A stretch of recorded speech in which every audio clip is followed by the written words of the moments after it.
fuera así, pues ustedes podrían meterse y buscar entrevistas o leer entrevistas sobre nuestros invitados. Entonces, sí que los animo a que utilicemos el chat y que digan todo lo que quieran y con seguridad o lo responderemos acá o lo vamos a responder más adelante en un nuevo encuentro. Una de las cosas más bonitas que ocurrieron cuando decidimos hacer este encuentro de volver a las librerías en compañía de las editoriales fue que yo les hice una pregunta sobre qué cosas veían ustedes que eran positivas con esto de la pandemia. Y muchos de ustedes respondieron dos cosas que me gustaría tener hoy presente y que lo hablemos. La primera, que era la oportunidad de hacer redes con otros actores del ecosistema del libro, o también que sentían los libreros que ahora se habían convertido en agentes culturales capaces de crear contenido. Y este fin de semana ocurrieron las dos cosas. De repente descubrí, porque me lo mandaron, que un grupo de libreros decidió crear un podcast. Entonces yo quiero aprovechar que al principio de cada encuentro hablemos de algo chévere que hayamos encontrado, de algo diferente, puede ser de la industria cultural colombiana o de cualquier otra. Entonces yo quiero aprovechar este espacio para felicitar, aplaudir e invitarlos a conocer el nuevo podcast de 4 libreros colombianos que se llama Libreros Eléctricos.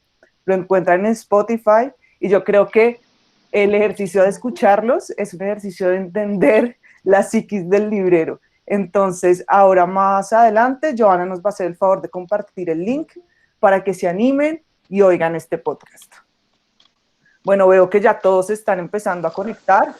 Y antes entonces de empezar a conversar sobre el tema de hoy, quiero, Luis y Arantxa, si me permiten, tocar unos temas de lo que se ha hablado en otras conversaciones para que a partir de eso podamos empezar a construir sobre lo que ya se ha hablado y digamos que no repitamos algún tema o que lo veamos de otra manera.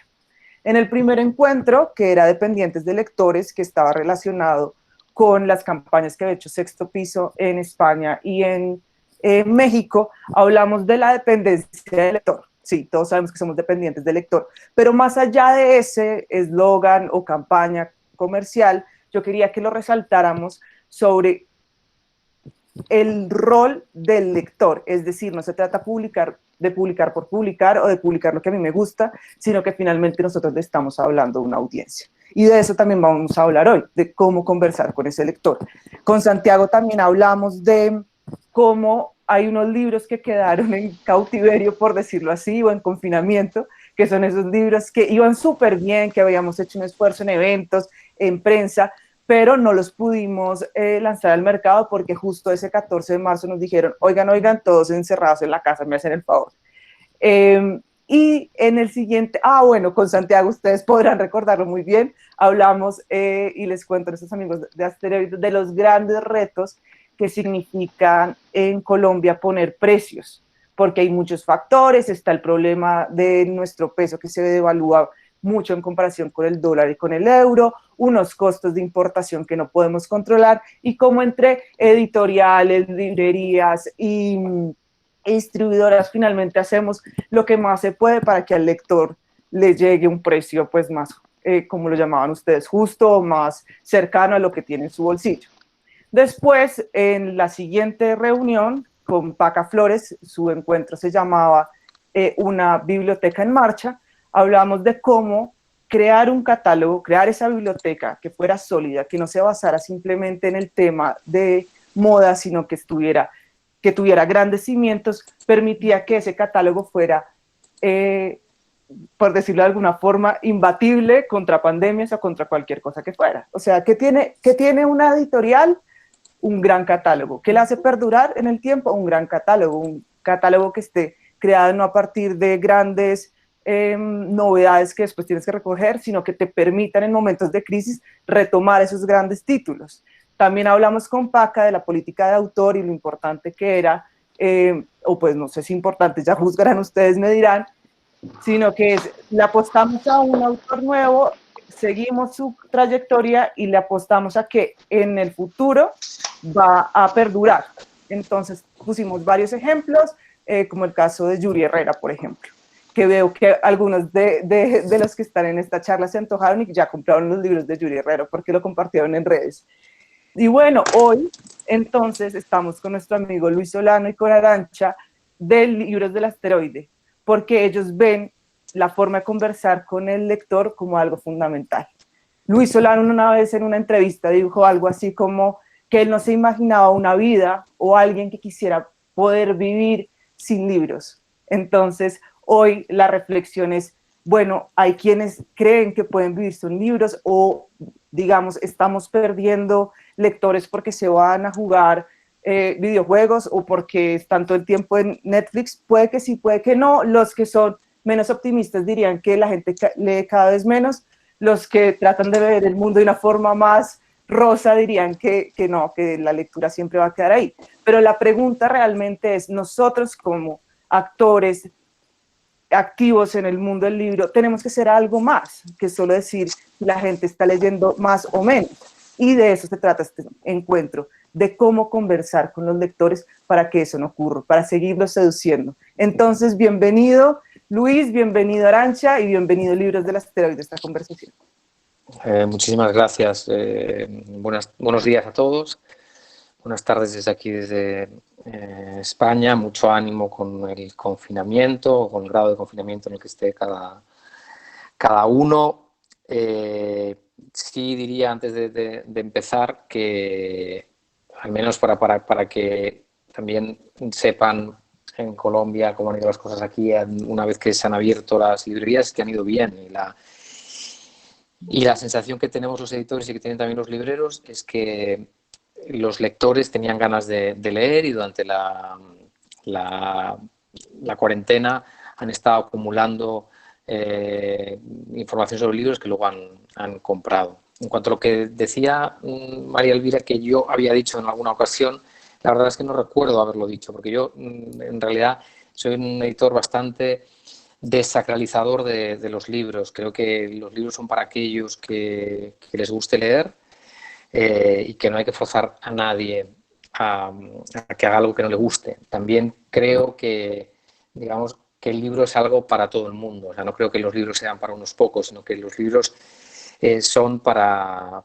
Los buenos libros son para muchísima gente. Los buenos libros están llamados a encontrar muchos lectores y lo que hay que conseguir, y yo creo que es más importante para un librero que para un editor seguramente, es que a sus lectores lleguen solo buenos libros, porque es la garantía de que ese lector que le ha gustado el libro vuelva, porque a veces nos pasa a todos los que estamos en el mundo del libro, ¿no? Que a veces hay un momento cuando enganchamos una serie de libros más regulares que no nos han gustado tanto, que de repente nos parece que ya no nos gusta leer.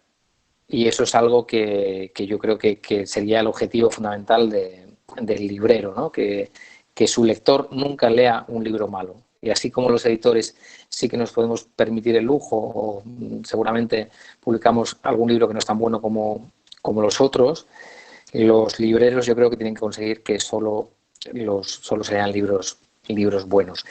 Lo que queríamos hacer, yo soy el editor de Libros del Asteroide y Arantxa Bao, que está Álvarez Bao, que está por aquí también y que luego la verán ustedes. Vamos a hablar, por un lado, un poco de la editorial y de cómo enfocamos nuestra política de comunicación con los lectores, y luego yo lo haré de una manera un poco más genérica y Arantxa en la segunda mitad de la charla lo hará con cosas más concretas y enseñando campañas más concretas, pensando en cosas que se puedan aplicar seguramente se puedan aplicar en librerías, ¿vale? Vamos a dar distintos ejemplos con distintos libros. Y como decía María Elvira también, queremos que esto sea una charla y no una lección magistral, por eso es fundamental que usen el chat y pregunten, interrumpan y que esto pase de ser lo más rápidamente posible, pase de ser una conferencia a una charla entre colegas.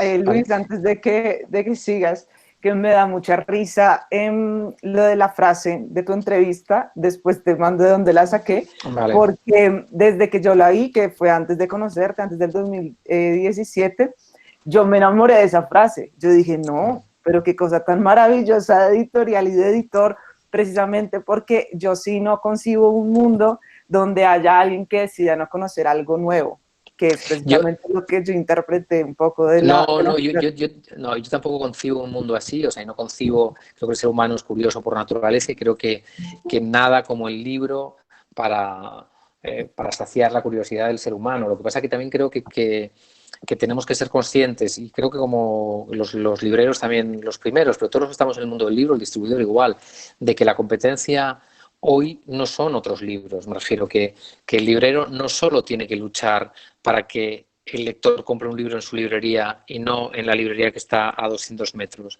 sino que el librero tiene que luchar para que esa persona, digamos, Entiendo. ese lector compre un libro en vez de ver una serie de Netflix, en vez de tomarse una cerveza con un amigo, en vez de dar un paseo, en vez de ver una película, en vez de ponerse música en casa. Me refiero que tenemos que ser conscientes que lo que vendemos, entre comillas, es ocio, y al final lo que le pedimos a nuestros lectores son horas de ocio, y que la alternativa del lector, cuando está eligiendo un libro, el lector no piensa como alternativa únicamente en otro libro, sino que el lector, yo creo que como alternativa piensa en las otras cosas que puede hacer. Y ya digo que estas son muy variadas. Y eso es fundamental, me parece, que los que trabajamos en el mundo del libro seamos conscientes de ello.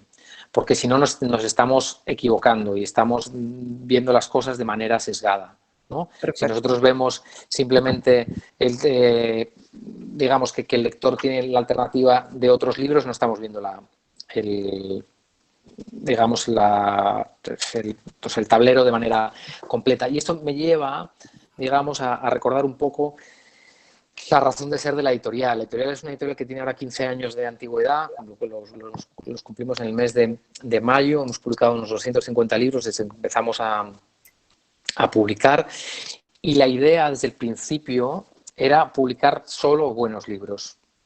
¿Vale? Es decir, queríamos que la editorial fuera pequeña en número de novedades, grande en número de lectores, pero pequeña en número de novedades, ¿no? Porque me parecía digamos, yo quería crear una marca editorial de la que los lectores se pudieran fiar, ¿no? Y eso tenía mucho que ver con esto que decía al principio, de que incluso los buenos lectores, cuando leen varios libros seguidos malos, les da la sensación de que leer ya no les gusta tanto, ¿no? Luis pregunta, ustedes dijeron, bueno, vamos a publicar solo buenos libros. ¿Cuáles son las características de un buen libro? O sea, ¿cuáles eran tus criterios? Porque Mis criterios son tres para los que yo creo que tienen un buen libro. Un buen libro es aquel libro que, por un lado, es entretenido, y por esto que estaba diciendo, porque la lectura es un pasatiempo, ¿no? La lectura no es una obligación, entonces tiene que ser muy entretenido, tiene que ser tan entretenido como tomarse una caña con un amigo, ¿no? Número uno. Número dos, yo creo que el buen libro, la buena literatura es emocionante, los buenos libros son aquellos que tocan la fibra del lector de alguna manera y le conmueven. Y el tercer elemento que yo creo que es fundamental en un buen libro es que nos ensanche la visión que tenemos del mundo. Y ese ensanchar la visión que el lector tiene del mundo antes de leer el libro puede significar muchas cosas, ¿no? Y, por ejemplo, si uno está leyendo un libro sobre un periodo histórico que no conocía antes o el que tenía poca noticia, igual el ampliar su visión del mundo es conocer ese determinado periodo histórico. Pero si uno está leyendo una novela ambientada en su mismo barrio de Bogotá o de Medellín o de Cali, igual, digamos, la buena literatura le descubrirá cosas de ese barrio que él no sabía, o le descubrirá incluso, aunque imaginemos una novela entre un padre y un hijo, y ¿no? La relación de paternidad, pues todos la hemos vivido en mayor o menor medida.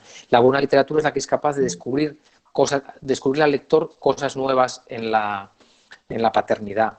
Y al final lo que busco yo como editor cuando decido que publicar y cuando estoy buscando libros, es libros que tengan esas tres características siempre, ¿no? La emoción, el ensanchar la visión del mundo y que sean entretenidos. La buena literatura, además yo creo que la buena literatura en general es una literatura llamada a encontrar muchos lectores, y los buenos libros son en general libros para mucha gente. Las buenas novelas son novelas para mucha gente. No sé, pensemos, Cien años de soledad, ¿no? Vamos a pensar a una de las mayores novelas colombianas, seguramente la mayor del siglo XX. Pues es un libro, digamos, para lectores muy literarios y también es un libro para lectores medios. Y esa es un poco la idea que hay detrás de la editorial. Cuando empezó hace 15 años hacíamos sobre todo libros más clásicos, sobre todo libros de la segunda mitad del siglo XX que por distintas razones no se hubieran traducido nunca al español o estuvieran descatalogados. Y luego, a los 3-4 años de antigüedad, empezamos también a editar libros contemporáneos y literatura actual, y ahora estamos haciendo un poco la mitad y mitad, aunque yo diría que un poquito más de literatura contemporánea y un poco menos de clásicos. Y por poner dos ejemplos de qué significa esto de editar libros clásicos... Luis, te voy a interrumpir un Sí. segundo porque hay un jueguillo que me gusta hacer antes de que des esos dos ejemplos que sé que vas a dar, y es invitarlos a todos en el chat a ponernos qué saben de libros del asteroide, si saben de algún autor, alguna característica gráfica de la editorial. Bueno, queremos saber en este momento qué saben de asteroide. A ver cómo estamos. Muy bien. Pero tampoco hay, vamos, que no es un examen que nadie vaya a suspender o a aprobar, o sea, que no se preocupen. No, pero por ilustrar esto que decía, por ejemplo, Manuel Chávez Nogales, A Sangre y Fuego. Este es seguramente el mejor libro de ficción sobre la Guerra Civil Española que se ha escrito nunca. Y es un libro escrito en París y publicado en Chile en el año 37. Son 11 relatos sobre la guerra, y Chávez era un periodista republicano que se murió en el exilio en Londres en el año 44 y que por distintas, digamos, por distintas razones, pero básicamente porque era antifranquista y anticomunista, es un autor que prácticamente no se ha podido leer en España hasta los años 80 y 90, y nosotros hemos sido parte fundamental de su recuperación, y hoy en día está considerado en España, ya digo, como un autor clásico, y este seguramente como el mejor libro español sobre la guerra. Y por poner un ejemplo de algo radicalmente distinto, Rachel Cusk tendría que haber traído A Contraluz, que es otra novela suya, pero me he equivocado al cogerla hace un rato y ahora me he quedado dar cuenta que he cogido Tránsito. Y Rachel Cusk es una autora inglesa, para mí una de las mejores autoras inglesas escribiendo hoy en día, alguien que yo estoy seguro que ganará el premio Nobel en los próximos 10 años, para que también se hagan una idea de nuestros amigos de a qué nos estamos enfrentando. Y lo fundamental, lo interesante para mí de Cusk y de estas 3 novelas que hemos publicado suyas, A Contraluz, Tránsito y Prestigio, es que es una autora que está intentando explorar nuevas formas en la novela.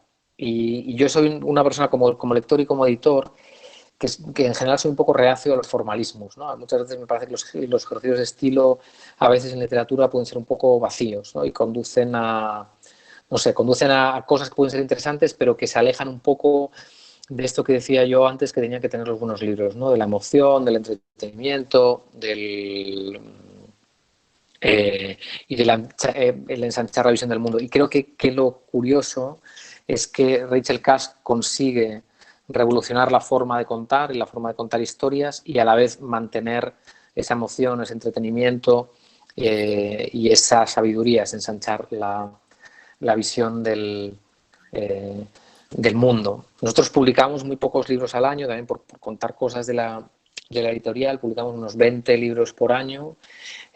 Publicamos todo en la misma colección, o sea que tiene un poco este diseño. Luego Arantxa enseñará más cosas. Es un diseño bastante cuidado, en que se imprimen las guardas y aparecen como muy reconocibles con el logo de la editorial. Son los libros que van cosidos, no sé si se ve bien, pero bueno, van cosidos con un buen papel. Y para nosotros era muy importante el diseño editorial, y es algo en lo que nos esforzamos mucho, que trabajamos mucho cada cubierta, porque, digamos, yo lo que quería era que cuando el lector llegara a una librería reconociera, un lector que hubiera leído un libro del asteroide, por un lado, que el que no lo conocía, que le pareciera atractivo aquel diseño, y el que ya lo conocía porque había leído algo, que reconociera los nuevos libros que encontraba en esa librería como hermanos de los anteriores libros que había leído, como hermanos de imagen. Y entonces se busca siempre que haya una continuidad en el diseño. También porque los editores, digamos, la única herramienta de marketing que tenemos es básicamente es el libro, es la cubierta del libro, y en el objeto libro tiene que estar todo aquello que nosotros queremos que el lector conozca, porque es cogiendo aquel libro en una librería, mirando la portada, hojeándolo, leyendo la contraportada, cómo el lector va a decidirse por elegir uno de nuestros libros o elegir un libro de la competencia. Como decía, publicamos unos 20 libros al año. Yo diría que hacemos unos 5 libros de no ficción y unos 15 novelas, básicamente, porque publicamos muy pocos relatos. Algún libro de relatos publicamos, pero pocos. Y la no ficción que publicamos normalmente es una no ficción narrativa. O sea, hemos publicado algún ensayo pequeñito, pero en general son libros de no ficción narrativa. O sea, son memorias, reportajes, algún libro de viajes, muchas memorias también. Digamos, libros que se leen como novelas, libros de no ficción, pero que se leen como novelas. Y esa es un poco digamos, y la idea de publicar poco, y por qué publicar poco, es porque, digamos, también yo como editor quiero que el catálogo sea muy coherente. Me refiero que el lector pueda ver a los libros como muy hermanados entre sí. De alguna manera también lo que intento evitar es que haya lectores que se pueden haber vuelto locos, enamorado de un libro y odiar con toda su alma otro libro del catálogo. Es justo yo lo que intento es, digamos, buscar libros en los que no pueda pasar esto, en los que, vale, hay algún libro que enamorará más que otro a determinado lector, pero que no haya lectores que se enamoren de uno y odien otro de los libros del catálogo a muerte, ¿no? Porque lo que quiere, como decía, lo que queremos, yo quiero como editor es que al final la gente repita, el lector vuelva a comprar más libros nuestros en vez de comprar libros de la competencia. Y es algo que, bueno, que funciona y que lo vemos en las redes, lo vemos en el contacto directo con los lectores cada día, como los lectores son un poco marquistas y reconocen nuestros libros cuando van a las librerías. Esto era por dar una idea un poco genérica de qué es la editorial y qué tipo de libros publicamos, que ya he dicho que eran solo buenos libros, y por meternos un poco más en la tarea específica esta de la charla y el tema de, digamos, el contacto con los lectores, una editorial tiene que comunicar a 3 grupos de lectores distintos, ¿no? Tiene que comunicar, por un lado, los libros a libreros, tiene que comunicar también los libros a prensa y tiene que comunicar también los libros directamente a los lectores que luego van a ir a comprar en una librería. Yo creo que una de las cosas que hemos tenido clara desde el principio en la política de comunicación de la editorial es que, en primer lugar, que no podíamos tratar esas 3 tipologías de público como compartimentos estancos, ¿no? ¿A qué te refieres con...? A que una, digamos, una cosa es, aunque haya materiales específicamente pensados para prensa, que tiene que haber, por supuesto, o materiales específicamente pensados para libreros, digamos, lo primero que había que reconocer y había que hacer toda la promo pensando que cualquiera de esos 3 grupos son, en primer lugar, lectores y que hay que convencerlos en tanto que lectores, no en tanto que periodistas o no en tanto que libreros. Y entonces, al final, digamos, la idea, sí, los materiales pueden ser más específicos para la prensa o para el librero, porque al librero pues hay que contarle, hay que hablar en términos de política comercial, tienes que darle argumentos de venta, tienes que decirles a qué tipo de lectores les puede gustar. O sea, hay cosas que son específicas para cada uno de estos grupos. Pero en realidad no puedes olvidarte de que al final lo que estás tratando es siempre tratando con lectores. Y entonces al final lo que tienes es que hablar del libro y convencerlos en cuanto que lectores. Y lo primero también, aparte de tratarlo como lector, yo creo que lo primero, y otra de las cosas que teníamos clara en nuestra política de comunicación, es que tenía que ser una política de comunicación honesta. ¿Vale? Honesta me refiero a que es difícil porque estamos, y los libreros igual, pero que un editor tiene que vender lo suyo y tiene que decir que lo suyo es lo mejor del mundo. Eso, digamos que va supuestamente por descontado, pero yo a veces soy un poco reacio a eso. O sea, yo creo que hay que saber cuando uno tiene una conversación de tú a tú con un librero o incluso cuando prepara un catálogo de novedades, tiene que saber destacar aquellos libros que le parecen más importantes, de aquellos que a lo mejor que son libros igualmente válidos que ha publicado, que cree que van a encontrar lectores y que por eso los publica, pero tiene que saber modular su mensaje y sobre todo tiene que ser honesto en lo que dice. Yo acabo de... bueno, y esto puede parecer un poco raro porque ahora que lo recuerdo, he hecho hace 5 minutos o 10 dos afirmaciones que son un poco, que han sido un poco, que seguramente pueden parecer un poco exageradas, ¿no? He dicho que A Sangre y Fuego era el mejor libro de ficción sobre la Guerra Civil Española, pero es cierto, y también he dicho que Rachel Cusk era alguien que va a conseguir el premio Nobel dentro de unos años.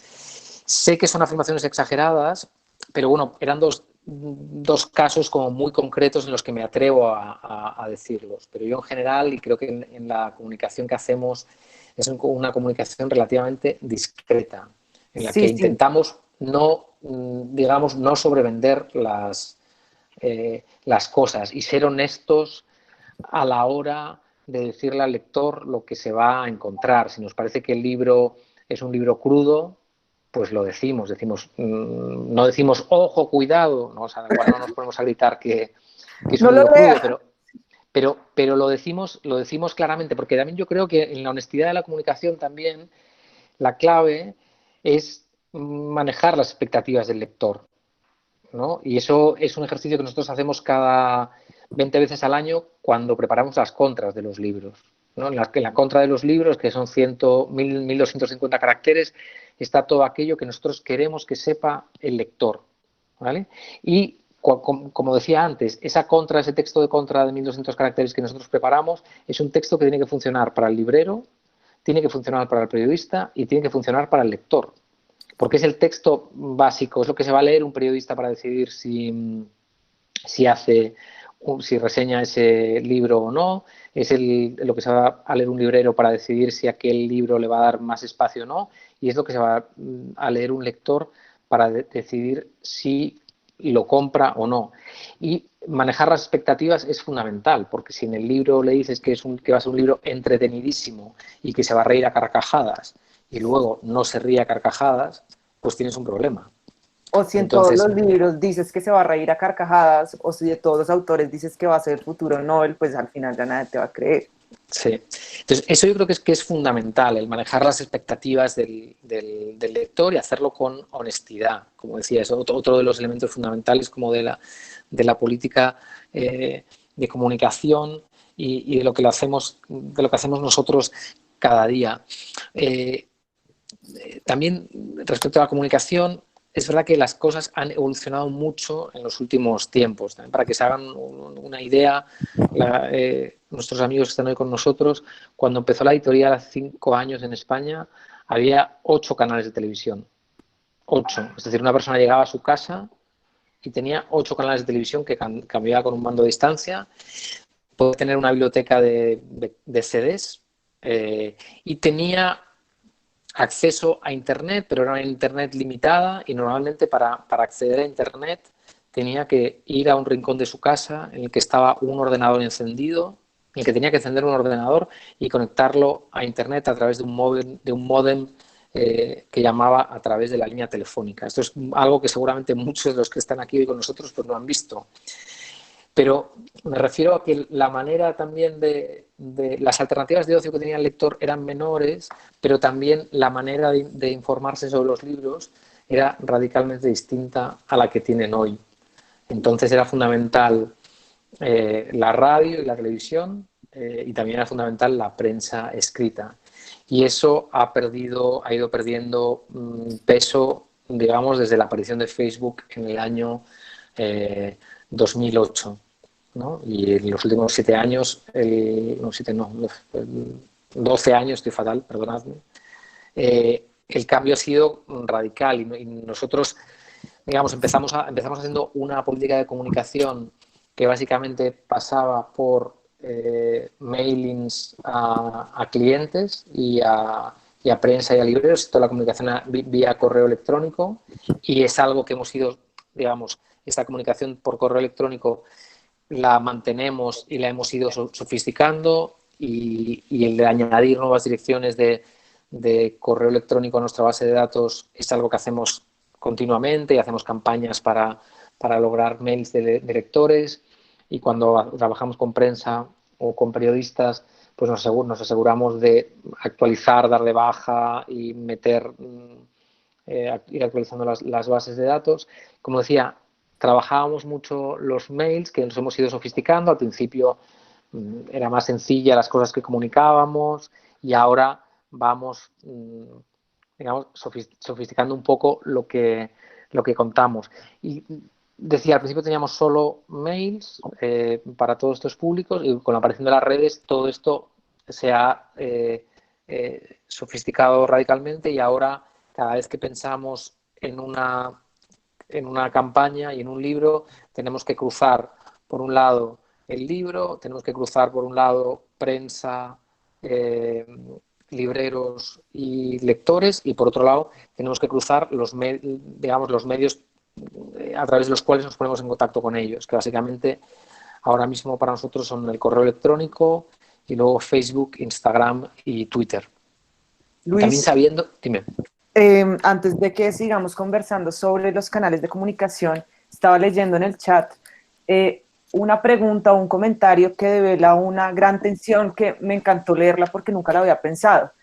Y es, nosotros acá estamos hablando de conversar con los lectores, ¿no? Llegarle a esos 3 tipos de lectores. Pero en Latinoamérica hay toda una tendencia que dice que todos tenemos la responsabilidad de formar lectores, ¿no? Que sería como un paso previo. ¿Cómo lo ves tú desde la editorial, si realmente tenemos o no que formar lectores, o si al conversar con ellos se forma o se dan ciertas, no sé, como sugerencias de rutas de lectura? Bueno, ¿cómo funciona esa tensión entre formar y conversar con? Yo creo que el que tiene, a ver, el que tiene la mayor responsabilidad en esta formación de la que me hablas es el librero, porque tiene el contacto final con el lector, y porque yo creo que las editoriales literarias, no sé cómo definirlas, ¿no? Como un poco más literarias, igual van a un lector que ya está más formado. Lo que me parece clave de la labor librera es que el librero, y vuelvo a lo que decía antes, de que los buenos libros y la buena literatura son libros para muchos lectores, para muchísimos lectores, ¿no?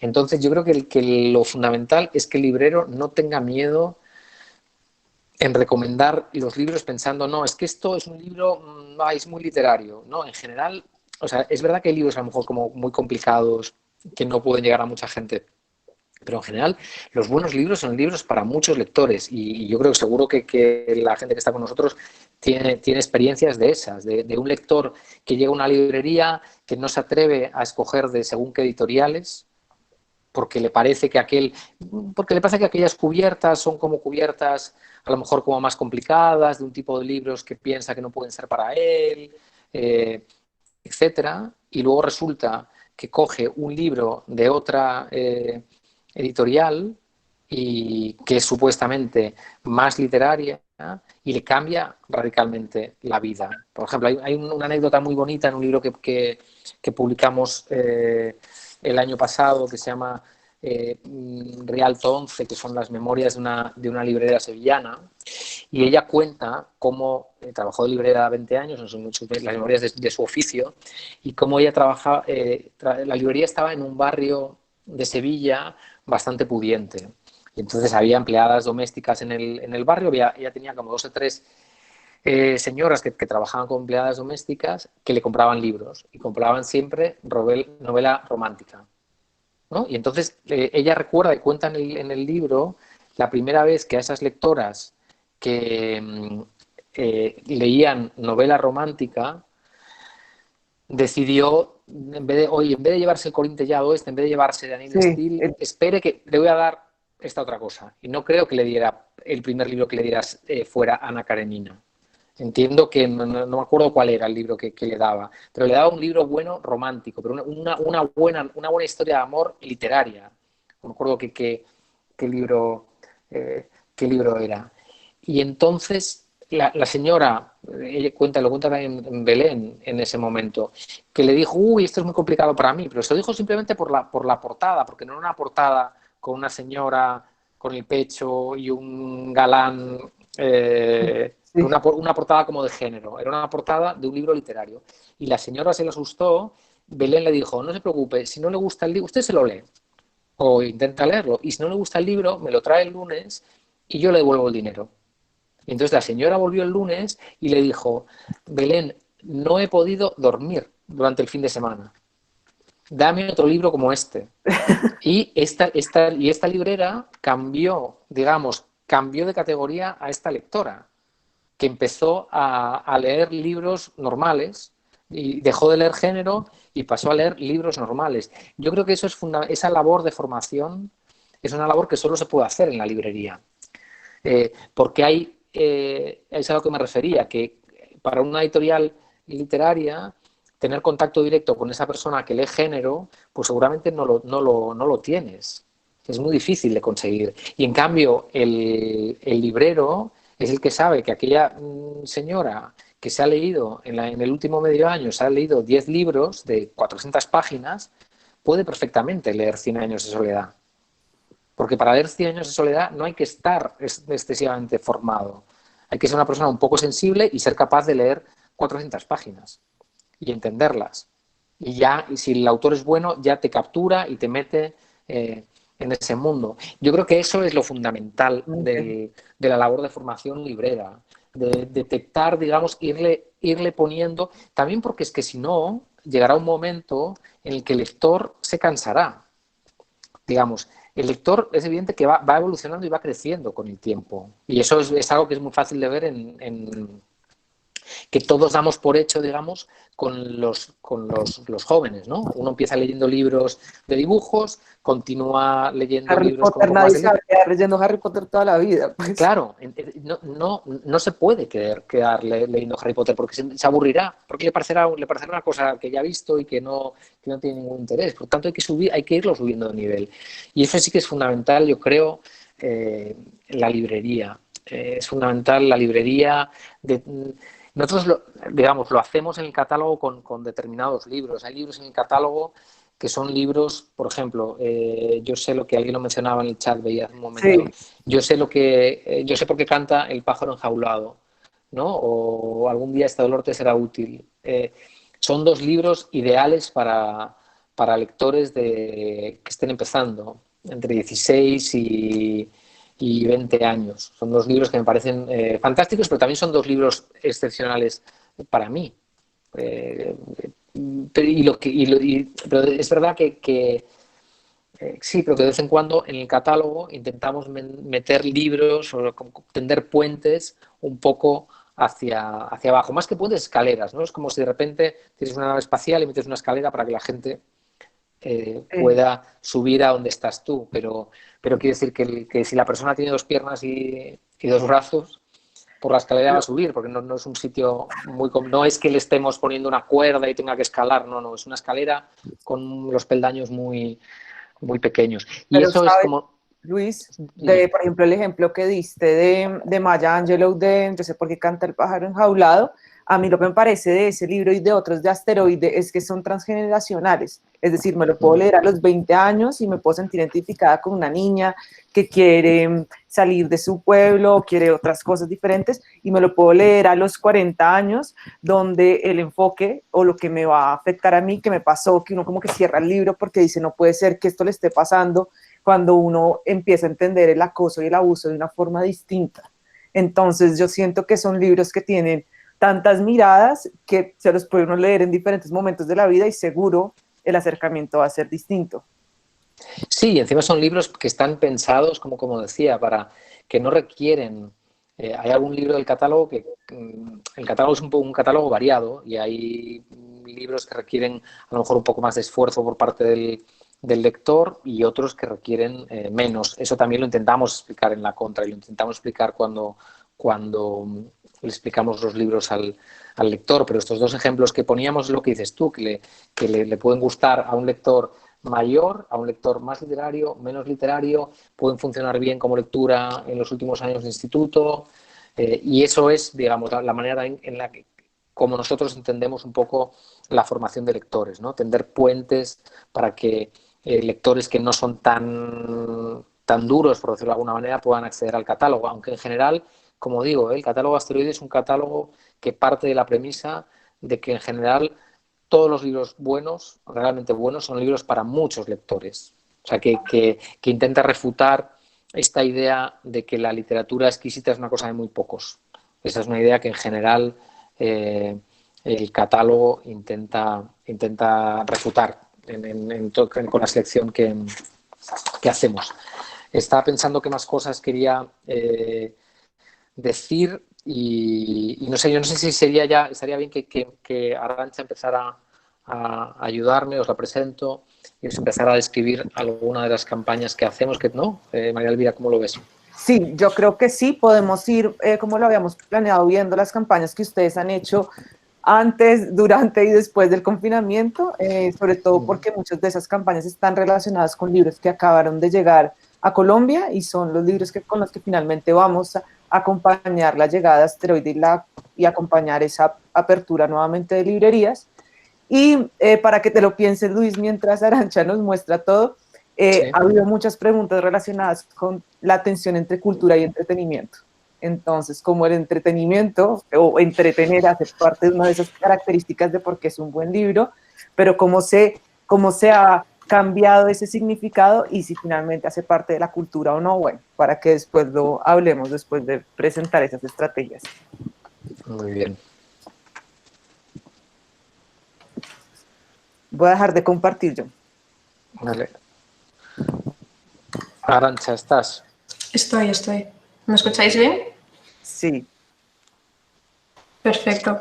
Pues bueno, lo que habíamos comentado era si os parecía bien empezar primero hablando de alguno de los libros que acaban de llegar ahí a Colombia y de las acciones que hemos hecho nosotros aquí con los lectores y después hablar de alguna cosa un poco más genérica de otras acciones detalladas que se puedan hacer. ¿Os parece bien? Luis, ¿quieres introducir tú los libros o voy hablando yo de ellos? Sí, espera, déjame que recuerde.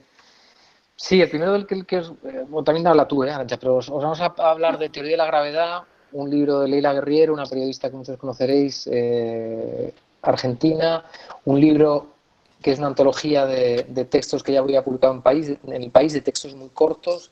La mayor parte de los textos que publicaba Leila en El País eran de actualidad y temas políticos, fundamentalmente, pero de vez en cuando 100, digamos, una quinta parte de esos textos eran textos muy personales, en los que ella tocaba relaciones de pareja, relaciones con sus padres, su relación con la literatura, con la escritura, etc.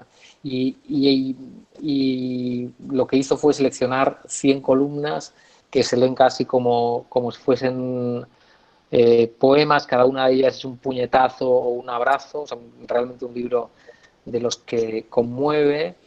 Teníamos un autor vivo, que no siempre lo tenemos, vivo y disponible, y eso también, digamos, condicionó un poco la estrategia, y por cosas que la estrategia y la manera de comunicarlo, que ahora os explicará Arantxa. Vale, entonces, a ver, comparto. El libro se llama Teoría de la Gravedad. Y Leila Guerriero va a ser una de las invitadas confirmadas a la fiesta del libro de Cali, para que sepan también. Vale, entonces, bueno, os empiezo contando un poco las acciones que nosotros hemos hecho en redes sociales. Os enseñaré mucho Instagram porque es la red social sobre la que yo empiezo a trabajar y después todo lo voy adaptando a las otras plataformas, o sea, Facebook, a Twitter. Bueno, después también un poco en la línea de lo que comentaba Luis, decir que nosotros trabajamos sobre todo estas tres redes sociales, Facebook, Instagram y Twitter. Las tres son redes sociales muy destinadas a los lectores, pero también es cierto que sabemos, por ejemplo, que en Twitter, sabemos que lo que vamos a publicar va a llegar a muchos periodistas porque es una herramienta que ellos utilizan mucho. Entonces también hay determinadas publicaciones que lo haces pensando en que una persona que trabaja en prensa lo va a leer. Entonces, por ejemplo, una buena reseña que sale, no sé, en El País, por ejemplo, no se lo vas a mandar por email a un periodista del Mundo, pero si lo publicas en Twitter, aunque seguramente el periodista del País ya está atento de lo que sale en los medios de la competencia, por si se ha despistado y no lo ha visto, pues publicándolo en Twitter, él verá que ese libro ha tenido presencia en un medio importante y verá que ha salido una buena reseña y demás, por si igual le presta más atención. Y después, por otro lado, más centrado en las librerías, por ejemplo, Instagram es una red social con la que también interactuamos mucho con librerías.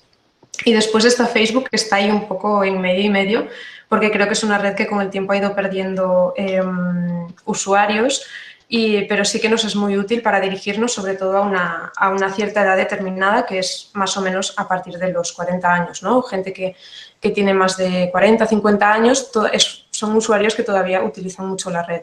Por lo tanto, es la que, bueno, pues seguimos manteniéndola y es importante. Entonces, bueno, os explico esto porque yo las publicaciones siempre las pienso más para Instagram, pero todas se van adaptando a las otras redes. Pero creo que es mucho más fácil y más visual explicaros las acciones con esta red social. Bueno, dicho esto, empezamos con Teoría de la Gravedad, que es un libro, como comentaba Luis, que recoge diferentes columnas de Leila Guerriero, pero en un tono muy diferente a los libros que estamos acostumbrados a leer de Leila Guerriero, que siempre eran más periodísticos. Entonces, todos los libros que presentamos siempre hacemos una presentación básica, obviamente, del libro y de lo que el lector se va a encontrar. Y en este caso, creíamos que era muy importante, o sea, creíamos que era un libro que podía llegar a muchos tipos de lectores, ¿no? Esto que comentábamos, pero además a un tipo de lector que se movía mucho en redes sociales por el tipo de textos que eran, porque eran unos textos, bueno, algunos más intimistas, otros más generales, pero que eran muy emocionales y que a la gente le podrían gustar. Para presentarlo también tiramos mucho del prólogo que acompaña el libro, que es un prólogo de Pedro Mairal, y que creíamos que lo explicaba muy bien. Entonces, por ejemplo, una de las publicaciones que hicimos fue introduciendo el libro con fragmentos del prólogo de Pedro Mairal, ¿no? Por ejemplo, a Leila Guerriero no se le escapa nada, ve incluso lo que no ve, y es una cosa con la que empezaba, que escribía Pedro, y bueno, y a raíz de esto pones un fragmento y después Leila estuvo en Barcelona y en Madrid presentando el libro y le comentas a los lectores, ya vas calentando un poco el tema diciéndoles que va a estar aquí. Y después, ¿qué más? Y con esto que os comentábamos, queríamos mostrar mucho el interior del libro, los fragmentos, para que la gente tuviese un poco una idea de lo que se iba a encontrar, ¿no? Entonces, pues, por ejemplo, publicábamos este tipo de fotos acompañadas de textos del interior, que pues, a mí me gusta mucho. Vengo aquí, saqueo mi vida, ahí la tienen, ¿para qué la quieren? Yo a veces le prendería fuego.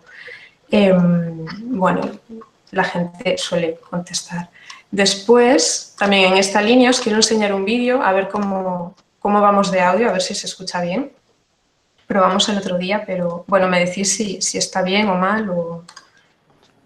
Instrucción 17. Se oye bien. Perfecto. Al final, habrá un largo rastro de descuidos como animales aplastados. Empieza por la comida. Un día, cuando él regrese tarde del trabajo, váyase a dormir sin dejarle la cena lista.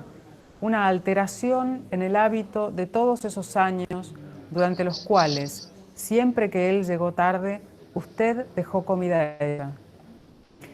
Esa madrugada, cuando él se meta en la cama, despiértese y recuerde cómo, hasta hace poco, Cuando eso sucedía, usted lo abrazaba como si tuviera hambre o sed.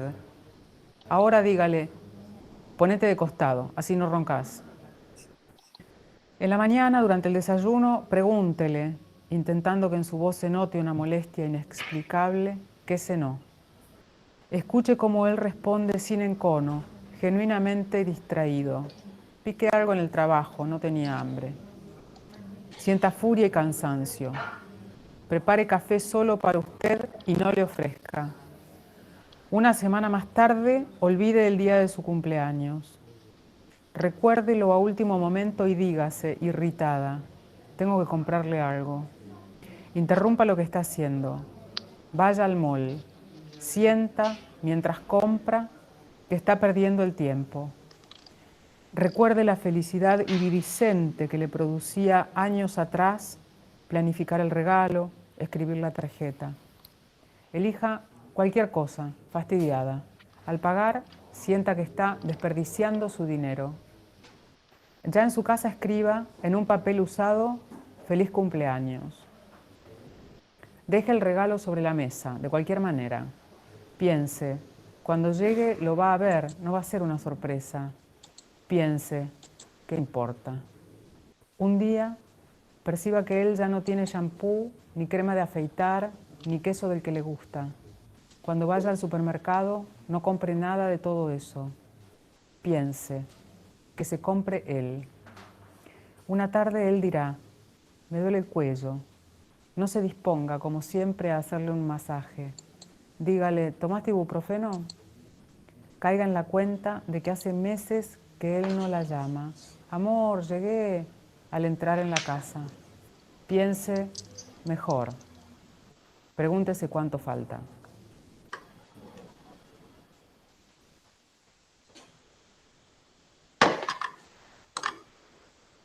Vale, bueno, cabe decir que las instrucciones, bueno, dentro del libro hay una serie de instrucciones, que son 17, que son como unos escritos que Leila hizo basándose o inspirándose en experiencias ajenas de cosas que suceden cuando las parejas empiezan a ir mal. Por eso un poco el tono destructivo este que tiene, pero no todo el libro es así, cabe decir. Pero es una serie de instrucciones que a la gente le gustó mucho, que destacaban mucho cuando la entrevistaban y creíamos que merecía la pena grabar un fragmento de estas instrucciones, aunque hay 2 vídeos más que nos enseñaré de otros 2 capítulos del libro que también grabamos. La idea de enseñaros esto, por lo que es enseñar esto hoy, era porque nos parecía que muchas veces cuando un autor va a una librería a presentar el libro, etcétera, se puede hacer una pequeña cápsula con un teléfono móvil, grabar un pequeño vídeo del autor en la librería, leyendo a lo mejor el primer párrafo del libro que ha ido a presentar y luego difundirlo en redes, ¿no? Porque al final es una manera barata y fácil de llegar a los lectores de manera distinta y seguramente a los lectores que por distintas razones no pudieron, digamos, ¿no? El librero se hace un esfuerzo muy grande en conseguir que el autor vaya, luego hay que conseguir también que la gente, los lectores reaccionen y vayan a la presentación, pero bueno, si no van, por lo menos aprovechar también la visita del autor de otra manera y poder explotar también la visita del autor en redes. Me parece muy bueno los 3 ejemplos que nos acaban de dar, porque yo creo que a todos los que estamos conectados acá, sí, no somos libreros, pero también a las distribuidoras o las editoriales que también están acá, o gestores culturales, ustedes mostraron 3 formas de acercarse a un libro, ¿no? A través de un evento, entonces diciendo acá está tal día, también a través de una foto de su interior y una cita, y finalmente en el video. Yo creo que esas son 3 buenas ideas que podemos empezar a experimentar todos acá en Colombia, o ya hemos experimentado, pero me queda a mí una duda, porque a mí me parece que cuando uno comparte videos de Vimeo o de YouTube en redes, es difícil que la gente se quede todo el tiempo, o a veces la plataforma no está diseñada para embeber el video y que se vea lindo. Bueno, ¿cómo hacen ustedes para compartir videos y cuál es como la mejor estrategia desde Libros del Asteroide? Pues, por ejemplo, en Facebook sí que es una plataforma en la que funciona mejor el vídeo que, por ejemplo, en Instagram, que los usuarios no están tan acostumbrados a quedarse tanto tiempo, ¿no? Igual, bueno, parece raro, pero sí que estamos acostumbrados a ver una foto y el formato vídeo funciona menos. A pesar de eso, sí que nosotros tenemos como, bueno, un canal nuestro canal de Instagram TV, que lo tenemos con este tipo de material en el que lo guardamos, y los lectores, también la idea es que los lectores puedan entrar en el perfil, porque al final las redes también las cuidas para que, si tú quieres saber qué es lo último que ha publicado Asteroide, puedas entrar y puedas navegar y te sea fácil saber dónde encontrarlo. Y, por ejemplo, en Instagram TV también puedes ver ejemplos más claros de los libros. Y como te decía, en Facebook sí que los lectores se quedan más a ver los libros, pero lo subes directamente a la plataforma. Nosotros utilizamos Vimeo porque, de hecho, creo que porque tuvimos algún problema con YouTube de perder contraseñas y demás, pero aparte la contraseña, o sea, la plataforma también nos gusta, pero sí que es cierto que no solemos compartir el enlace a Vimeo, sino que subimos los vídeos directamente a las plataformas porque es más fácil que tengan más movimiento y que tengan más visibilidad. Como decías, es verdad que no es el formato que mejor funciona, pero bueno, sí que creemos que es importante alternar el tipo de formatos y de alguna forma personificar al autor también, y que el propio autor sea el que te cuenta el libro. Porque además Leila, por ejemplo, también lo hicimos con Eduardo Halfon, pero son dos autores que leen súper bien. Entonces, al final también es más la experiencia que quieres transmitir, más allá de si tiene más visitas o menos.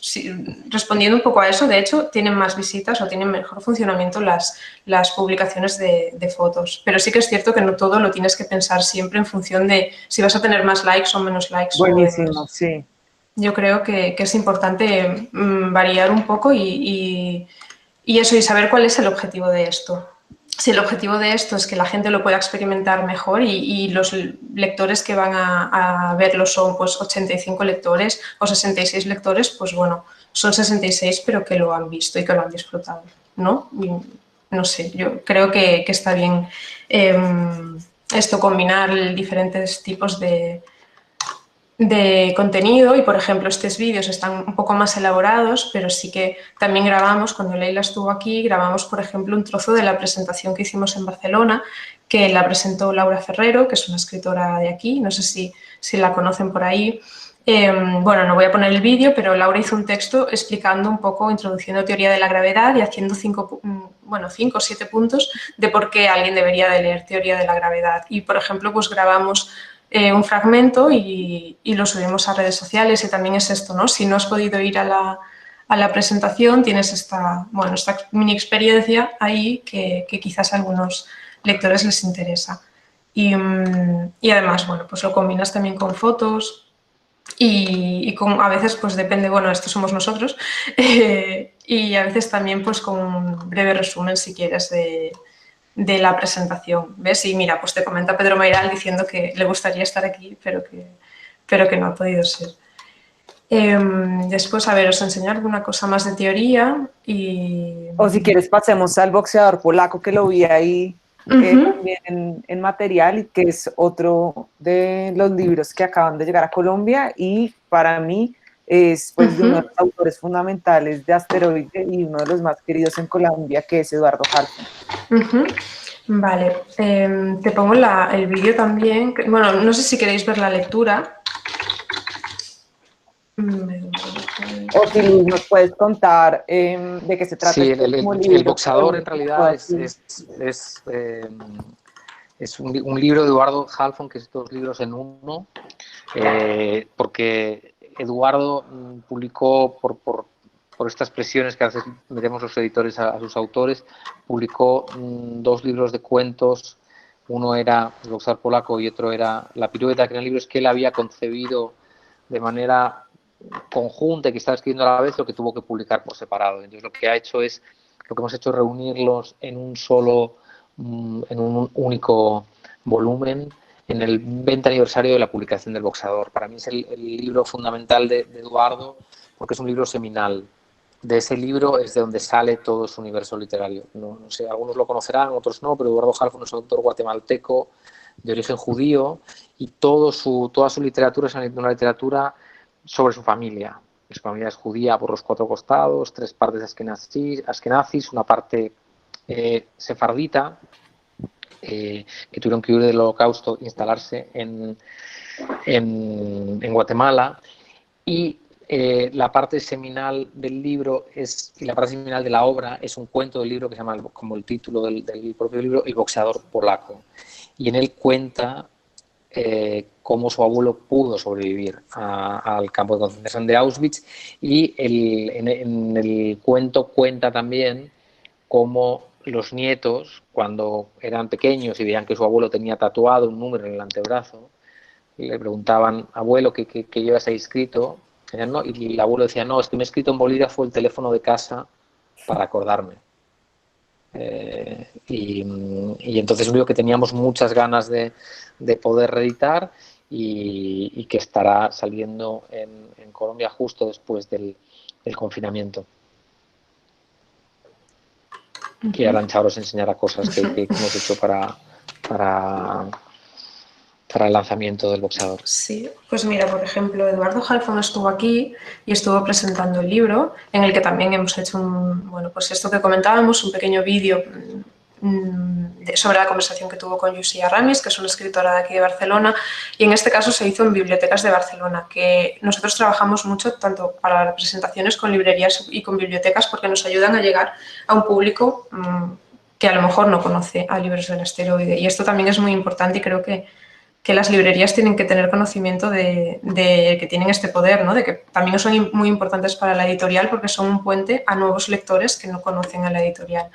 Y normalmente, como trabajamos, perdón, Arantxa, como trabajamos con esto es, hacemos a lo mejor la presentación de una biblioteca que tiene un poco más de espacio que la librería, pero es la librería la que se encarga de llevar y vender los libros allí, ¿vale? Y bueno, es algo que funciona relativamente bien. Sí. Bueno, pues Halfon estuvo aquí y, por ejemplo, otra idea que se nos ocurría es que, bueno, nos dejó unos ejemplares firmados, y que a lo mejor, pues cuando un autor visita una librería, también podría ser buena idea que dejase algunos ejemplares firmados para los lectores de la librería, ¿no? Por ejemplo. Después también tenemos, bueno, como siempre, hacemos publicaciones para presentar al autor, y en este caso, además, Eduardo Halfon es un autor con muchísimos premios, además en el último año que ha recibido el Premio Nacional de su país. Y bueno, también cuando lo presentábamos mucho poniendo en calidad su calidad literaria y todo su reconocimiento y su obra anterior. Además, El boxeador polaco es una recuperación, bueno, es un libro que ya estaba publicado, que se ha recuperado con el formato en el que había sido ideado por el autor, y además era un libro que estaba descatalogado y que mucha gente estaba esperando leer. Entonces, la presentación fue muy sencilla, fue anunciar que El boxeador polaco volvía a estar en las librerías, básicamente. Y también grabamos un vídeo, no sé si lo queréis ver, este es un poco más largo, son 4 minutos, quizá creo que no es necesario. ¿Cómo lo ves, María Elvira? Yo creo que mejor sigamos con los otros tipos Sí, ¿no? de estrategias, por lo que no tenemos tanto tiempo. Vale. Igual, ya en un segundo vamos a compartir las redes de Asteroide para que pues puedan terminar esa búsqueda.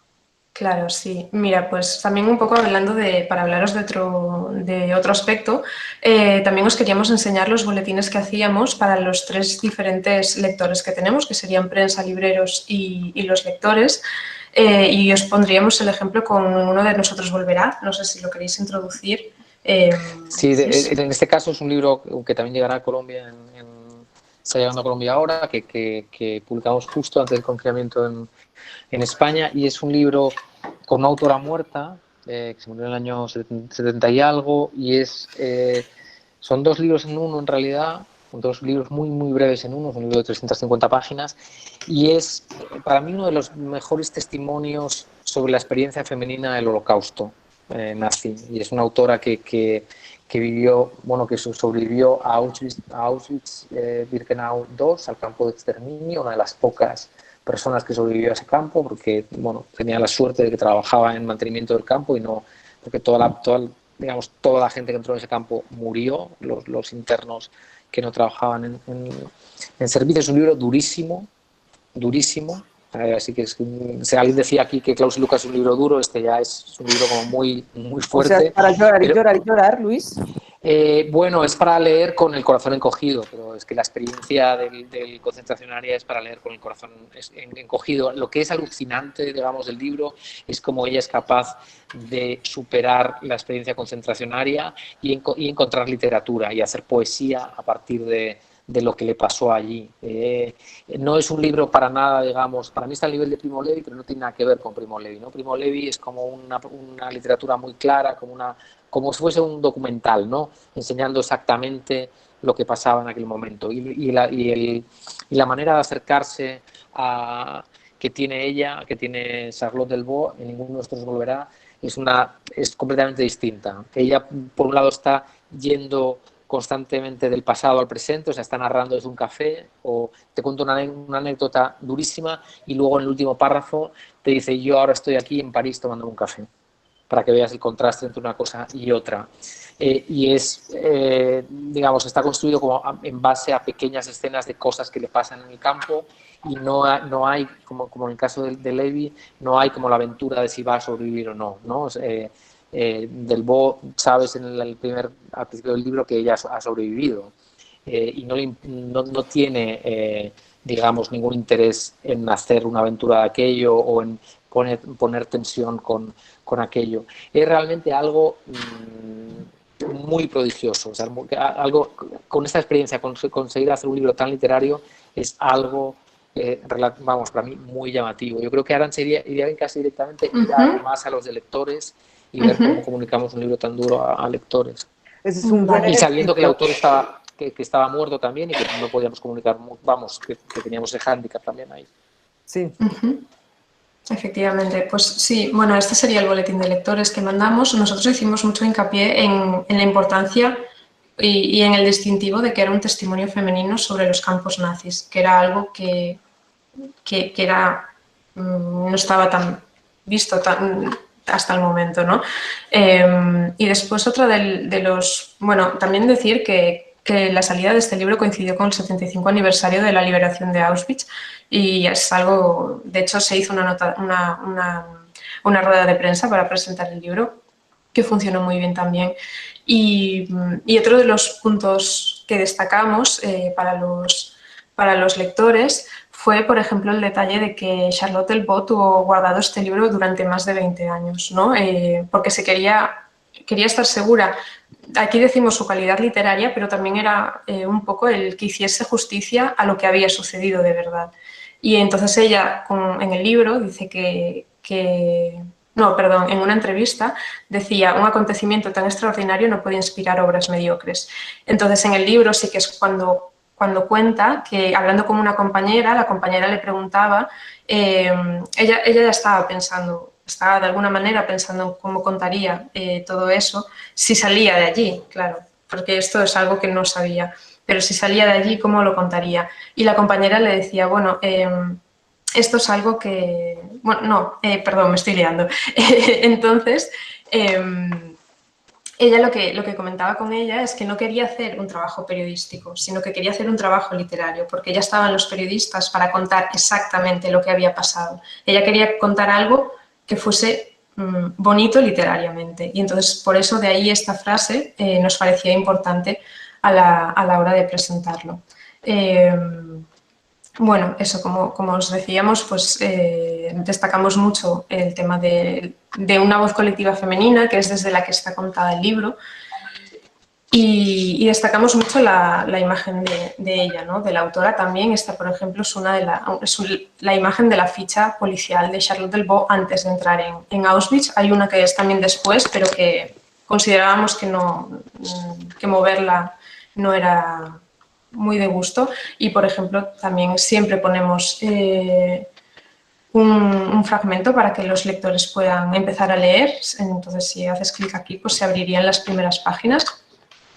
Y después, al final de todo, también pusimos otras lecturas recomendadas, porque, como os comentábamos, con esto del 75 aniversario de la liberación de Auschwitz, creíamos que era útil para los lectores y que sería interesante recuperar otros libros que hablasen sobre esta misma experiencia. Y esto es algo que también en redes funciona mucho, que agrupes las lecturas y que bajo una temática, ya sea, es que además puede ser algo completamente pues no sé, por ejemplo, nosotros hemos hecho una publicación que era 5 buenas lecturas de no ficción, o 5 buenas o 5 novelas para romper la monotonía.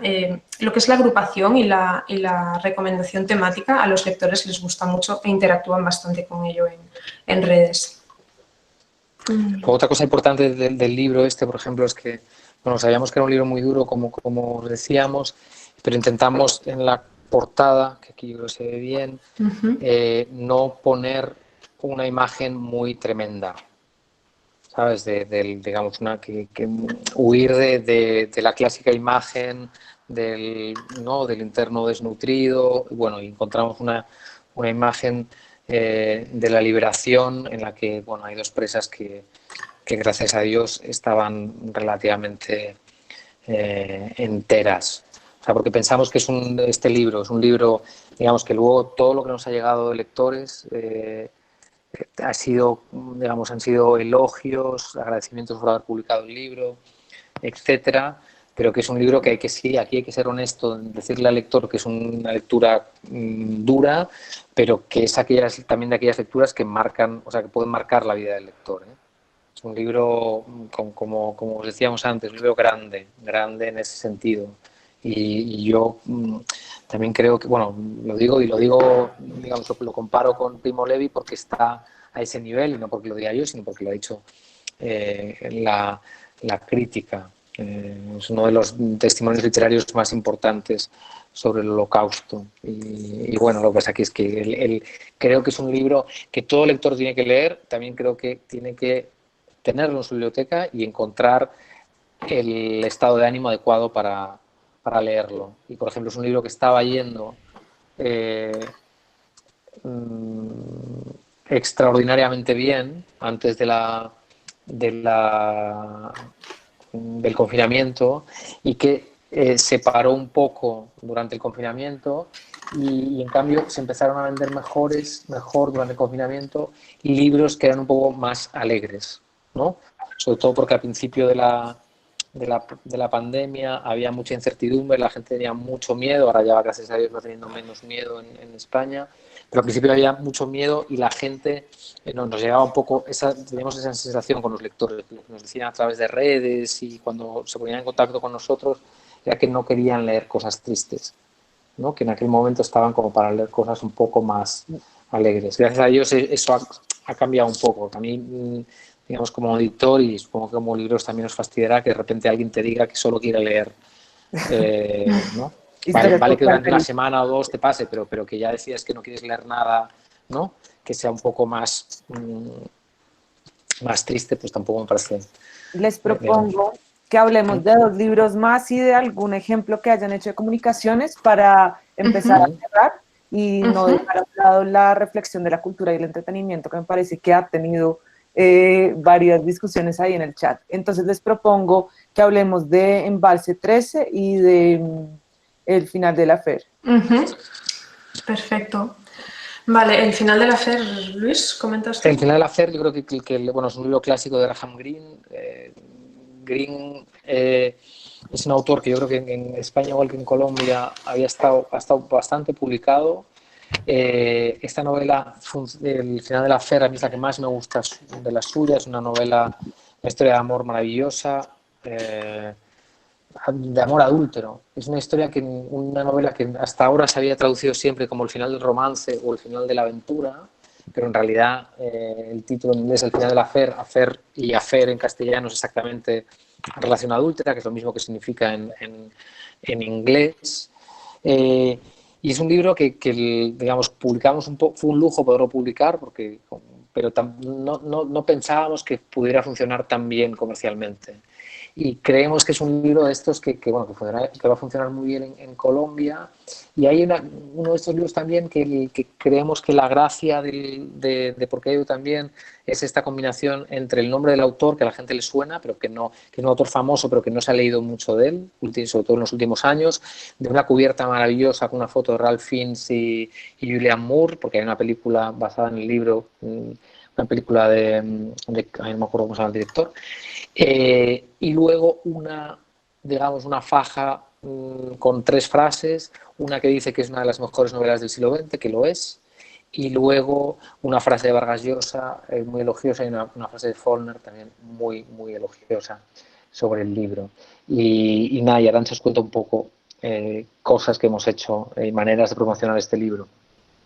Bueno, sí, bueno, esta sería la cubierta del libro sin el filtro, que está inspirada en la película de Neil Jordan de 1999.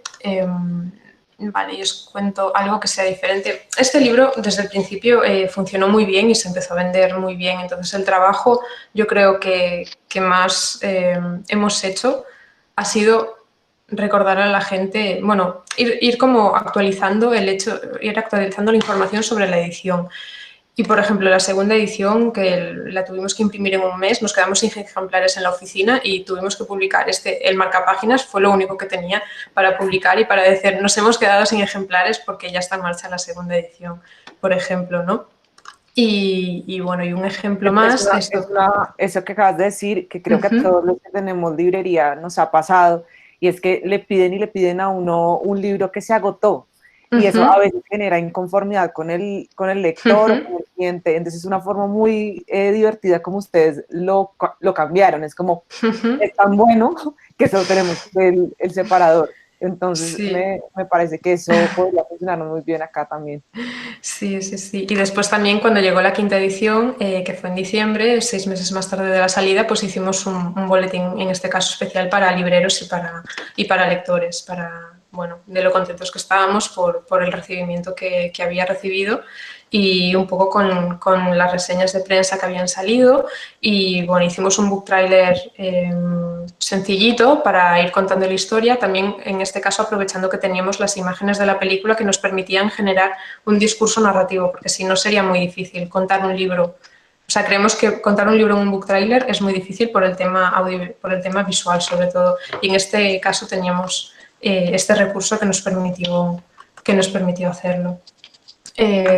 No sé si alguna cosa más. Bueno, cada vez es esto, que cada vez que salía una nueva edición lo íbamos informando porque creíamos que era importante recordar que el libro sigue. Una aclaración, ahí ustedes llaman edición lo que nosotros llamamos reimpresión. Es que es más correcto reimpresión que edición, sí, sí. Lo que pasa es que en España no sé por qué, sabiendo que reimpresión, la palabra correcta, todo el mundo, incluso dentro del sector, habla de edición, cuando en realidad la edición es la misma. ¿Vale? No, y el otro libro del que hablamos antes de despedirnos es El Embalse 13, un libro de un autor inglés que se llama John McGregor, que un autor joven, sí, relativamente joven, 45 años debe tener, para mí de los más interesantes de la actualidad, un libro que no era fácil de comunicar, porque es un libro muy especial. Es un libro que empieza como un thriller con la desaparición de una chica joven, de una adolescente en un pueblo de Inglaterra hoy en día, y que luego en realidad el libro no tiene nada que ver con esa desaparición, porque el libro lo que cuenta son los 13 años siguientes a la desaparición de esa joven, y lo cuenta en 13 capítulos que además tienen cada uno de los capítulos tiene 13 pasajes. Y cada uno de los pasajes está referido a un personaje del pueblo. Y el personaje del pueblo puede ser, ojo, en algún caso, la naturaleza del pueblo, los animales del pueblo. Es un prodigio literario como está contado, porque lo que cuenta es el paso del tiempo en una comunidad. Pero claro, esto dicho así durante un minuto es relativamente fácil de explicar, y es más complicado explicar el libro seguramente a través de redes, y Arantxa encontrar un poco cosas y imágenes con las que intentamos vender el libro. Sí, la primera presentación que se hizo, como este libro salió en septiembre, lo asociamos mucho, en este libro tiene mucho peso el paso del tiempo y lo que es la rutina y demás. Entonces, como salió en septiembre, la primera presentación que hicimos fue volvemos a septiembre, volvemos a la rutina, y este libro, aunque no es muy positivo, así dicho, pero un poco enlazándolo de una manera más bonita, la importancia que tenía eso, ¿no? La rutina y el paso del tiempo y la naturaleza que nos separa, que al final una de las cosas que muestra este libro es que el ritmo de la naturaleza, quieras tú o no quieras tú, va a seguir adelante. Una aclaración importante del post que ustedes hicieron es volvemos a la rutina, volvemos a septiembre. Eso es porque en España se acaban las vacaciones en agosto y la vida vale. es en septiembre. Para nosotros este libro hay que publicarlo el 6 de enero, cuando se acaban todas las fiestas, se acaba la natilla, el trago, la rumba. Ahí está, perfecto. Para eso. Gracias. Gracias por la aclaración, sí. Después también tuvimos, bueno, la suerte, y tuvo el libro la suerte de recibir una muy buena reseña en Babelia, que es el suplemento cultural del País, uno de los más leídos aquí en España. La reseña fue totalmente increíble, con unas frases muy buenas. Terminaba de esta forma: no, la novela no está muerta, ni lo estará mientras sigan existiendo obras como El Embalse 13 y autores tan luminosos y arriesgados como John McGregor. Entonces, esta reseña obviamente nos ayudó muchísimo a lanzar el libro y la movimos mucho en redes sociales. Y normalmente en Instagram intentamos no compartirlo porque sabemos que no genera tanta interacción, pero una reseña así creíamos que era también interesante para los lectores verla y para nosotros compartirla. Y después también os quería enseñar estos boletines que hacemos, por ejemplo, en Navidad, en el que, por ejemplo, el año pasado hicimos que como asunto llevaba aquellos libros que no te recomendará un algoritmo, ¿no? Buenísimo, me encanta. Y entonces lo que hacemos es asociarlo a un tipo de lector. Al final, bueno, esto es muy sencillo y yo creo que se hace mucho, pero siempre intentamos como generar un perfil de la persona a la que le podría gustar este libro. Y, por ejemplo, en el caso de John McGregor, bueno, pusimos a un observador porque realmente la novela observa, como decimos, el paso del tiempo y, por tanto, gustaría a una persona así. Y aparte también la asociamos un poco con esas series inglesas de la BBC que hablan de la vida de un pueblo, y creíamos que también era un poco, bueno, podría ser el enganche para que una persona que a lo mejor sí consumía este tipo de producto, pues le podría gustar la novela. Y después hicimos otro boletín que también os quiero enseñar, y con esto termino sobre los libros, que ese mismo año, unas semanas más tarde, hicimos otro que es qué libros recomendaría cada persona del equipo de Asteroide. Entonces Luis, por ejemplo, recomendaba Teoría de la Gravedad, Nuria Cots, que es de edición pues Sigo Aquí, y nuestro compañero Félix recomendaba El Embalse 13. Entonces es una recomendación personal, ¿no? O sea, son textos escritos por cada uno de nosotros en los que queremos contarle al lector por qué nosotros recomendaríamos este libro. Gracias. Antes de que continuemos, yo quiero agradecerle mucho a todos los que han estado hasta las 9 y les voy a pedir que nos acompañen un ratico más, porque debido a los problemas que tuvimos al principio, si hay un pedazo de la conversación que me encantaría que termináramos de tener, que tiene que ver con el oficio del editor y algunos temas que se quedan pendientes. Sé que algunos se han tenido que ir porque tienen que abrir la librería, pero los que puedan dejarnos ahí tipo podcast o radio, pues ahí seguiremos conversando. Quería decirles que estoy muy, muy agradecida con el equipo de Asteroide por compartirnos todas las estrategias que han utilizado puntualmente para cada libro y cómo, dependiendo del tipo de libro, si el autor está vivo o no, el tema, el momento del año en el que lo sacan, han utilizado otra estrategia. Yo creo que cuando nosotros nos ideamos estos encuentros entre todos los agentes del sector, pensábamos que no era correcto, digamos, que yo me reuniera con Arantxa en una conversación de 20 minutos, que ella me mostrara lo chévere que hay, que yo le digo que chévere, si solo se quedaba en una conversación de Siglo y Asteroide. Creo que todos los ejemplos que nos han mostrado hoy nos sirven a todos los que estamos conectados en esta conversación, y realmente les agradecemos mucho a todo el equipo de Asteroide por contarnos sus secretos, por abrir las puertas de la editorial y mostrarnos un poco lo que ustedes han hecho y lo que funciona mejor en sus libros. Yo también quiero aprovechar, antes de que pasemos a hablar del oficio del editor con Luis, decir que yo agradecí mucho un ejercicio que hizo Asteroide durante los primeros meses del confinamiento, que fue hacer unas listas musicales en Spotify.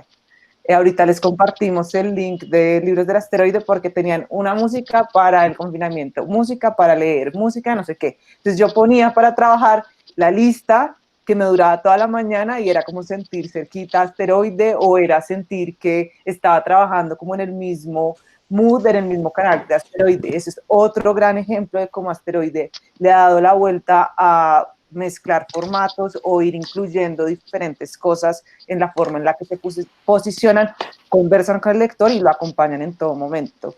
Y hay otra cosa que me encanta, que no quiero dejar de lado, es esa nueva campaña que han dicho que está en todas partes en Twitter, y es asteroide en la maleta, ¿no? Que donde sea que estés, llevas un asteroide en la maleta. Eso me encanta.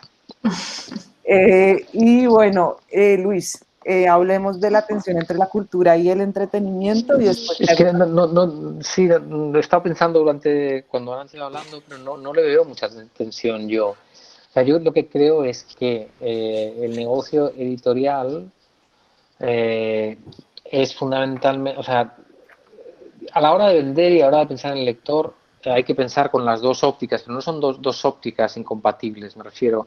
El lector va a elegir leer y elige leer como entretenimiento, como ocio. O sea, la lectura no es una obligación. Y la gente, la lectura literaria, yo creo, en general no es una obligación. La lectura que puede ser una obligación es la lectura técnica, ¿no? Si uno tiene que leer ensayo o tiene que leer, pues sí, pues no porque está estudiando, porque está formando, entonces es una obligación.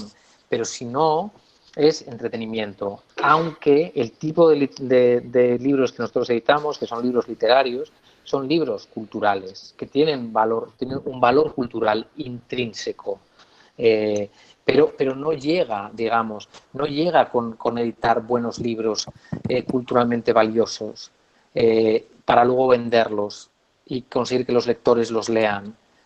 Ahí es donde tiene que entrar. Bueno, tú tienes algo culturalmente valioso, ¿vale? Que tiene que ser culturalmente valioso porque tú estás vendiendo literatura, pero la persona va a decidir que su alternativa de ocio en aquel momento es una alternativa cultural. ¿Vale? Podía decidir que la alternativa era, que me parece perfectamente válida, ponerse a tomar el sol en una piscina con un mojito y decidir pasar la tarde así. Pero no, hay lectores pero lo que creo que tenemos que tener en mente los que estamos en el mundo del libro es que la alternativa que tiene el lector es el mojito. O sea, la alternativa al libro es entretenimiento. Entonces el libro...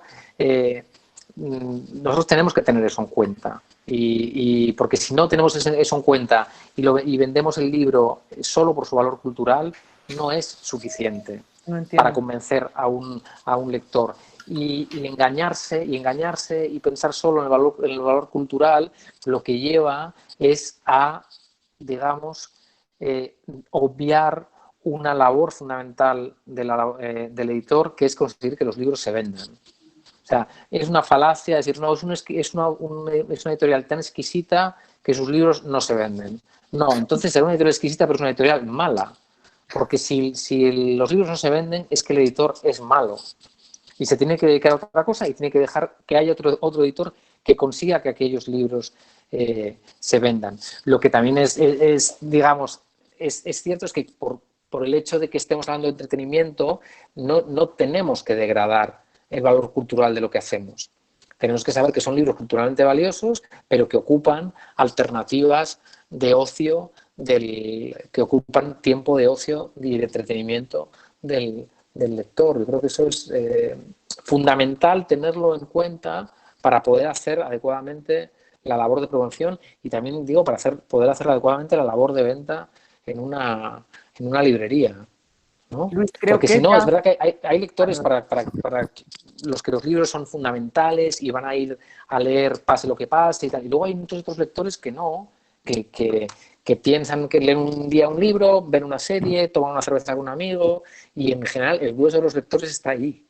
Y es Hay, aquellos a los que tenemos que convencer que repitan la lectura y que se gasten más tiempo en la lectura que en otras cosas. hay una pregunta que puede que ya hayas contestado, pero la verdad no me atrevo a afirmarlo y pues te la voy a hacer, que nos hace nuestro librero Felipe Grismaldo, y es, Luis, ¿qué lugar le das al ocio en la promoción de la lectura? ¿Qué, qué ¿Qué lugar? lugar, qué lugar le das al ocio en la promoción de la lectura? No entiendo muy bien la pregunta, María Elvira. O sea, como que Si sí es muy quieres, importante. Felipe, abrir tu micrófono y preguntárselo directamente.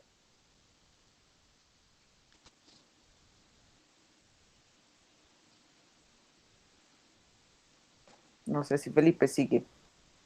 Bueno, mientras Felipe reaparece, preguntaban también si había algún título o algún autor que aún no has logrado incluir en tu catálogo o que dices, uy, como no tengo este libro o este libro sería perfecto, pero no lo has podido concretar por algún motivo. No, pues por ejemplo, por pensar en algún libro que distribuir vosotros y que sé que estáis viendo, los libros de Ian Gornick, Ah, ok. de Sexto Piso, son libros maravillosos. Maravillosos que los leí, yo no los había leído en inglés, pero cuando los leí en castellano, editados por ellos, pensé, pero ¿cómo puede ser que esto se me haya podido escapar y que no esté publicado por nosotros?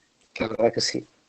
Y quisiera que habláramos también, Luis, del primer premio de no ficción, Libros del Asteroide.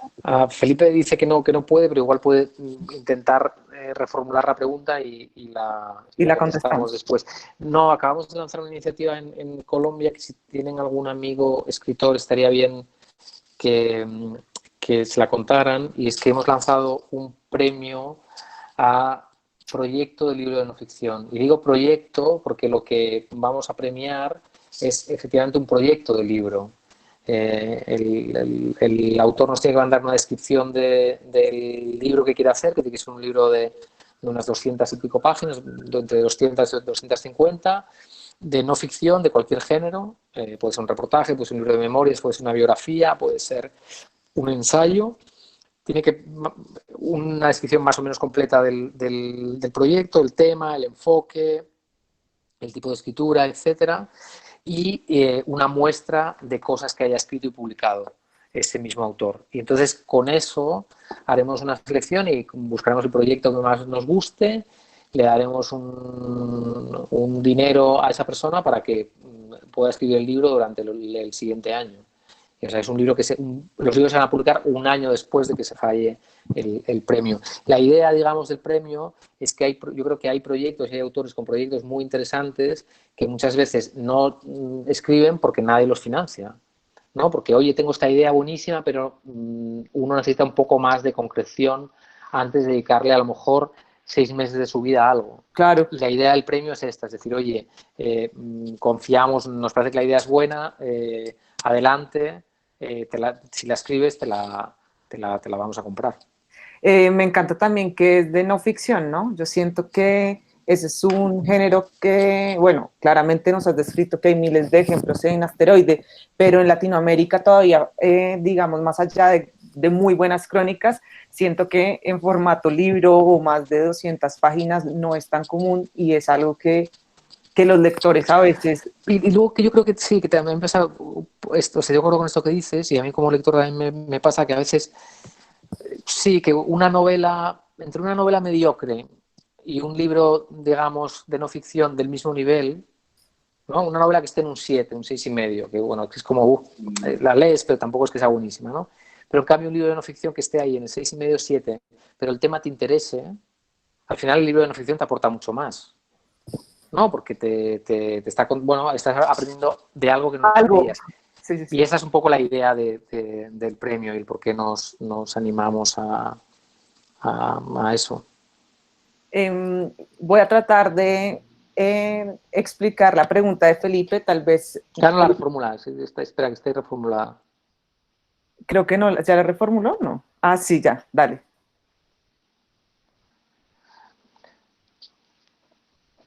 Sí, que el ocio... He entendido que piensas que el ocio es un momento indispensable para leer. Y si ese es el caso, no corremos el riesgo de ubicar lectura como algo de unos pocos.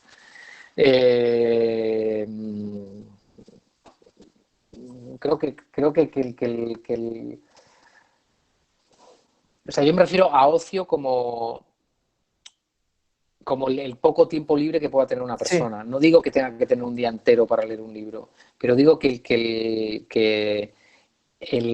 tenemos que pensar en la lectura como algo que el lector elige hacer cuando no tiene ninguna obligación, cuando tiene un poco de tiempo libre.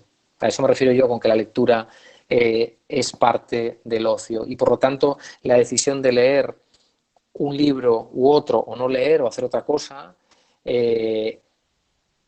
la lección la lectura hay que contextualizarla ahí dentro y verla, digamos, convencer al lector de que, no solo tienes que convencer al lector de que lea un libro, en realidad tienes que convencerle de que lea, porque el lector puede que decida poner Netflix, o pueda que decida poner Spotify o ponerse a bailar cumbia. Y a eso me refiero yo con el ocio, no a la gente que está ociosa. Yo me refiero sí, pues la gente trabaja 10 horas o la jornada laboral entre que va y vuelve son 11 horas, llega a su casa y igual tiene un par de horas libres, ¿no? En esas horas libres antes ha comido, antes de meterse en la cama, puede ponerse Netflix, un día se pondrá Netflix, otro día se pondrá en las redes sociales a ver qué hacen sus vecinos y otro día se pondrá vídeos de gatos en YouTube y otro día se leerá un libro. Entonces, eso es lo que, digamos, hay que tener en cuenta a la hora de hablar con los lectores como libreros y como editores, de proponer las lecturas. Oye, ojo, este señor hace otras cosas y no solo lee. Porque cuando pensamos que el lector solo lee y solo hablamos en términos de libros, tenemos una visión muy restringida de lo que hace ser esa persona. Y creo que no es bueno. Yo quería rescatar algunos títulos que varias de las personas que hicieron parte de este chat recomendaban de Asteroide. Hablaron de Tiempo Regalado, de Klaus y Lucas, de Operación Masacre, de Nobles y Rebeldes. Entonces, creo que esos son unos títulos que han llegado a los corazones de, por lo menos, de los colombianos y de algunas personas que se conectan en Ecuador, México, Chile y Perú. Entonces, bueno, los invito a quedarse 3 segundos. Vamos a hacer la rifa de los 3 ganadores de los premios de Libros del Asteroide. El título es sorpresa, lo sabrán cuando los contacte. Entonces, Juliana, si quieres conectarte ya y hacer la rifa, estamos todos listos. Hola, ¿me escuchan bien? Sí, súper. Vale. Bueno, hoy tuve varios problemas de conexión, entonces espero no tengamos inconvenientes. Aquí ya tengo adelantada la lista de los asistentes a hoy. Lo hice rápidamente previendo que de pronto mi conexión vuelva a fallar. Estás compartiendo, ¿no? Sí. Sí, estoy compartiendo, ¿se está viendo? Sí. Ok. De una vez lo da un ganador, María E. Sí, 1 a 1 y así. Ok. Entonces el primer ganador, María A. Pineda Maldonado. Ella es una lectora de Bogotá. ¿Sí? Y María Angélica es su nombre. Primera ganadora. Van a creer que porque me sé los nombres de todas las personas, pero justo conozco a esa persona que es gran lectora y compradora de siglos, entonces por eso sé que es lectora de Bogotá. Segundo ganador, Hernán Jara. Ay, librero de Lerner, qué chévere. Y tercer y último ganador para hoy, Chacón. Miremos el nombre rápido. Jaime Enrique Chacón. Es nuestro tercer ganador del día de hoy. Felicitaciones. De la Universidad Nacional de la Librería. Bueno, esta semana contactaré a quienes han ganado en Libros del Asteroide y cuando hicimos la rifa de sexto piso, la de Periférica queda pendiente. Luis, Arancha, muchas gracias por acompañarnos hoy. No sé si quieran decir algo más, algo que quede pendiente. Nosotros solo podemos decir gracias, gracias, gracias, gracias por estar hoy acá y porque juntos nos estamos pensando cuál será la mejor forma de volver a las librerías virtuales o presenciales. Nos adaptaremos a todo porque tendremos que seguir conversando con lectores. Muy bien, nada, gracias a vosotros de verdad por el tiempo y por habernos invitado y a la gente que ha estado, por supuesto, por su tiempo y la atención. Muchísimas gracias. Gracias y que a todos. Vernos pronto, que podamos viajar pronto a Colombia. Sí, veros, ¿vale? Pronto. Muy bien, bueno, un abrazo a todos. Cuídense mucho, nos Adiós, vemos el próximo lo mismo. miércoles. Adiós.